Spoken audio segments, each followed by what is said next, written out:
उन्हें निरी और लाचार समझा जा रहा है कि आखिर वो जाएंगे कहाँ। उनके पास कोई जगह कहाँ बचा है, उनको छोड़कर तो कहीं जा नहीं सकते। एनडीए इस बात को समझती है और अगर 48 घंटे के अंदर में कुछ ऐसा संकेत देती है कि हम इस अपने बात पर पुनर्विचार करें तो वो भी हमारे लिए मान्य होगा। देखिए, यहाँ पर जीत हार की बात नहीं है, यहाँ समाज के जीत हार की बात है। अगर मैं अपने समाज का नहीं रहूँगा तो बीजेपी के लायक भी नहीं रहूँगा। सबसे पहले तो यही समाज है जिसने बीजेपी को आज इस ऊंचाई तक पहुँचाया है। दबाव बना है कि मैं महाराजगंज से एक निर्दलीय उम्मीदवार के रूप में, ब्रह्मजन एकता परिषद समर्थित उम्मीदवार के रूप में चुनाव लड़ने की बात सोचूं या तैयारी करूं। आने वाले दिनों में हमें तय करें कि हर सीट पर हम अपने किसी न किसी कैंडिडेट को समर्थन देकर अपना वोट गिनवाने का प्रयास करें। ऐसा हो सकता है। 2019 लोकसभा चुनाव में बिहार एनडीए में भूमिहार और ब्राह्मणों की सीट शेयरिंग को लेकर के बीजेपी के एक कद्दावर नेता सजनानंद राय, जो कि बीजेपी से एमएलसी हैं, उन्होंने एक बड़ा ऐलान कर दिया है। उन्होंने द Z+ से खास बातचीत में क्या कुछ कहा है, आप भी सुनिए। देखिए, मैं ब्रह्मजन का राष्ट्रीय महासचिव हूँ और जयंत द्विवेदी साहब हमारे राष्ट्रीय अध्यक्ष हैं। हम लोगों ने ब्रह्मजन समाज के कल्याण के लिए और राजनीतिक उत्थान के लिए ही इस संस्था का शुरुआत की थी। 2014 में बड़ी भव्य तरीके से शुरुआत हुई थी। इसके बाद से भारतीय जनता पार्टी ने हमें प्रतिनिधित्व दिया। भारतीय जनता पार्टी को मजबूत बनाने के लिए हमने हर तरह का प्रयास भी किया और इस बार के चुनाव में कहीं न कहीं से मुझे आश्वासन मिला था कि महाराजगंज से इस बार ब्रह्मजन को प्रतिनिधित्व करने का मौका मिलेगा, जिसमें शायद मैं ही उम्मीदवार हो सकता था। लेकिन महाराजगंज तो दूर की बात है। इस बार जिस तरह से पिछली बार ब्रह्मजन को भारतीय जनता पार्टी ने 6 जगह से उम्मीदवार बनाया था, इस बार वो घटाकर 3 जगह कर दिया।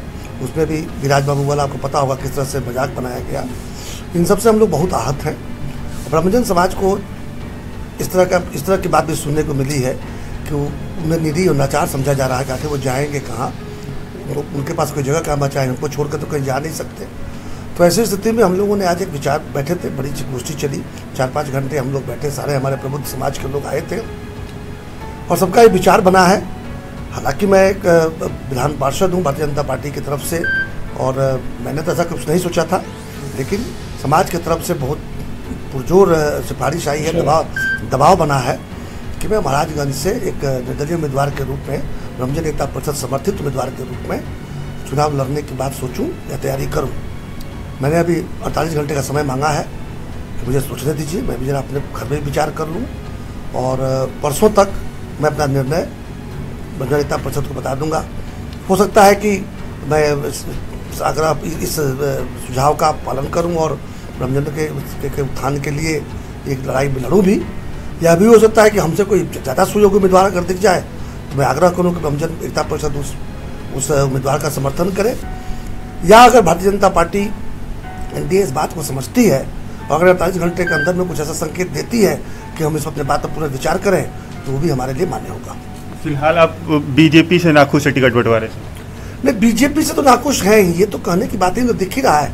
मेरे व्यक्तिगत रूप से नाखुश होने से या ब्रह्मजन एकता परिषद के जो पदाधिकारी हैं उनके नाखुश होने से तो बहुत फर्क नहीं पड़ता है। लेकिन आप जनसाधारण के बीच जाकर देखें, पूरा ब्रह्मजन समाज, पूरे राज्य का ब्रह्मजन समाज अपने आप को ठगा महसूस कर रहा है और ऐसी स्थिति बन गई है कि अगर हम लोग किसी से आग्रह करते हैं कि हमारे एनडीए के प्रत्याशियों को वोट करने का आग्रह जब भी हम करते हैं तो हमें उधर से गाली सुनने को मिल रहा है।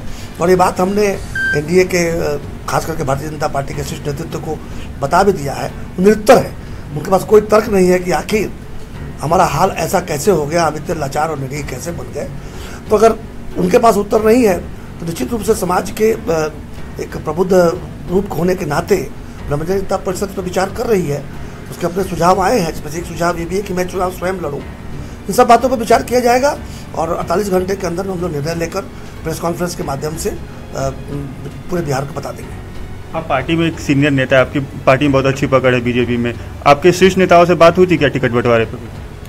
देखिए, बड़ा नेता, पकड़ वाली नेता, ये सब बातें जो है भारतीय जनता पार्टी में लागू नहीं होती हैं। भारतीय जनता पार्टी एक बहुत बड़ी पार्टी है, मैं उसका एक अतना सा सिपाही हूँ, सदस्य हूँ और विधान पार्षद भी हूँ। बिल्कुल सही बात है, शीर्ष नेतृत्व में सारे लेवल पर हमारी बातें हुई हैं और हर जगह से एक आश्वासन भी था कि मैंने कभी नहीं कहा था कि मुझे चुनाव लड़ाया जाए, लेकिन मैं जरूर कहा था कि कम से कम सारे समन्वय का और सारे समीकरणों का ख्याल रखते हुए ब्रह्मजनों को उचित स्थान मिले। जैसे उदाहरण स्वरूप बता दूँ, वाल्मीकि नगर से एक सीट कम करना या महाराजगंज में सीट न देना या नवादा बेगूसराय का जो एक तरह का ड्रामा चला, इन सारी बातों से ब्रह्मजन समाज बहुत आहत हुआ है और बहुत ही अपने आप को ठगा और अपमानित महसूस कर रहा है, उपहासित महसूस कर रहा है। और इस बात को हम लोगों ने उस नेतृत्व तक पहुँचाया है, वो निरंतर है, उनके पास कोई तर्क नहीं है, कोई जवाब नहीं है। अगर आप निर्दलीय महाराजगंज से चुनाव लड़ते हैं तो जीत के लिए कितने आश्वस्त? देखिए, यहाँ पर जीत हार की बात नहीं है, यहाँ समाज के जीत हार की बात है। यदि समाज हमसे कहता है कि मुझे ही लड़ना चाहिए तो ये मैं त्याग करने के लिए तैयार हूँ। जीत हार कोई प्रमाण नहीं रहता है। नहीं, बीजेपी छोड़ना और पकड़ने की क्या बात है। अगर मैं अपने समाज का नहीं रहूँगा तो बीजेपी के लायक भी नहीं रहूँगा। सबसे पहले तो यही समाज है जिसने बीजेपी को आज इस ऊंचाई तक पहुँचाया है। आप जिसके बात कीजिए, जहाँ से शुरू कीजिए, जहाँ से शुरू करना हो कर दीजिए। आप चाहे बिहार की बात करें या पूरे देश की बात करें, जनसंघ की बात करें, आरएसएस की बात करें या आज के भारतीय जनता पार्टी की बात करें, आप देखिएगा इसकी नींव की ईंट जो है वो ब्रह्मजन समाज ही रहा है। आज ठीक है, सबका साथ सबका विकास नारे के साथ में पूरा समाज इसके साथ जुड़ा हुआ है, लेकिन ऐसा थोड़ी है कि कोई मकान बन जाएगा तो नींव की ईंट खिसक जाएगी तो टिका रहेगा। आज नींव की ईंट जो है ठगी हुई महसूस कर रही है और खिसकने के फिराक में है। और ये भारतीय जनता पार्टी जैसे बृहद आलिशान भवन के लिए ये सही नहीं होगा। समय पर पता चल जाएगा कि नींव की ईंट का एक आलिशान भवन के लिए क्या महत्व होता है। एक आखिरी सवाल, ब्रह्मजन अगर बिहार में 40 लोकसभा सीट है, अगर उस पे से अगर कोई भी ब्रह्मजन के कैंडिडेट्स खड़ा होते हैं तो क्या ब्रह्मजन समाज उसे सपोर्ट करेगी? देखिए, इसका सही उत्तर तो हमारे राष्ट्रीय अध्यक्ष दे पाएंगे, लेकिन विचार इसी तरह का है। जिस तरह से लोग ठगा महसूस कर रहे हैं, अगर हमें समीकरण के हिसाब से हमारे जितने हिस्से की 2-3 और सीटें बनती थी, अगर मिल गई होती तो ऐसा नहीं कि हम 40 सीट पर अपने लिए वोट मांगते, कहीं पाते कहीं देते और यही चलता। लेकिन अभी चूंकि सिर्फ देने की बात है, ऐसी स्थिति बनी है और शायद ऐसा महसूस हो रहा है कि लोगों ने स्वीकार किया है कि हमारे वोट्स के कहीं पढ़ने से न पढ़ने से कोई फर्क नहीं पड़ता है। इसलिए समाज का विचार जरूर है कि हम हर जगह अपना उपस्थिति दर्ज कराएं और हो सकता है कि आगे आने वाले दिनों में हमें तय करें कि हर सीट पर हम अपने किसी न किसी कैंडिडेट को समर्थन देकर अपना वोट गिनवाने का प्रयास करें। ऐसा हो सकता है।